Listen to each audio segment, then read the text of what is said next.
الو. نورین امروز انقدر خوشحالم که حتی نمیتونم بهت بگم چی شده. یه اتفاق کاملا باور نکردنی افتاده.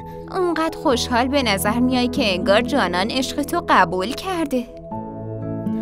نورین میدونی امروز جانان بهم زنگ زد. شوخی نکن رحیم.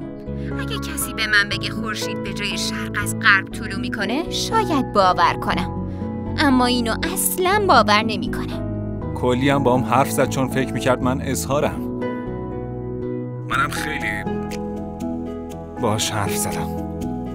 نورین صداش خیلی قشنگه، در کنار وجودش اخلاقش هم خوبه.